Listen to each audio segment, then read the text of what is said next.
дрона, виж. Шопа иначе.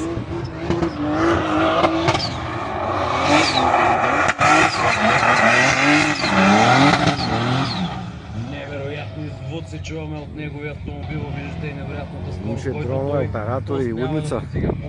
I like it. Утре ще питам дали мога да пусна моя дрон. Защото Стефан Цанков Арчи Може да ни дава други заема дронове да позицията на пилот на СЛА. Не лесна позиция в никакъв случай. Доста уверен изглежда до момента. Само на старта, обаче наблюдаваме това нещо. Можем ли да подкрепим Стефан Цанков Арчи, да видим ще издържат ли неговите нерви, как ще се справи той. Една опознавателна обиколка със сигурност ще направи той. Пипва почвата.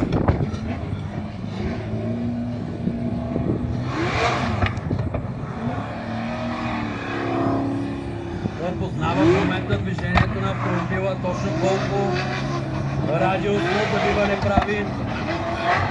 Виждате, откритата се малко на по-голям ъгъл. Видя къде е лимитът за завъртане.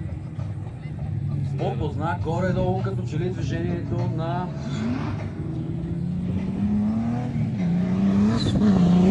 рейката и на това как се усеща, когато автомобилът се движи отстрани. Изключително различно купе, което и ориентацията вътре в автомобила е изключително различна. Бързам да попитам Петю Радичев, вярва ли се, че някой ще разреши на някой да го кара? За нещастие това е четвъртият човек, който го кара. Така че... Кои бяха предните? Рая!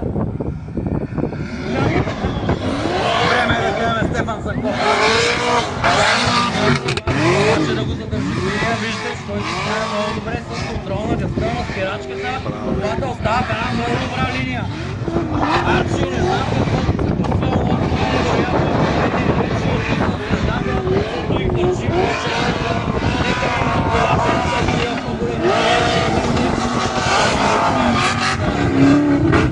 Невероятно било, дами и господа, Стефан Цанков Арчи в неговото управление на този мощен звяр. Найс. Аз лично съм впечатлен. Me too, brother. Не много хора биха се справили по този начин. Нека видим Павлин Пенев на неговата. Не е забранено да снимаме, нали? Виждаме малко по-малко пушек, най-вероятно вече гумите са почти на свършване. Да, колко време ни изкарат тези гуми, човек? Няколко обиколки и свършат, нали?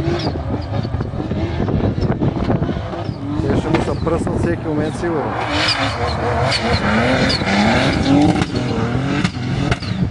Заминаха, май.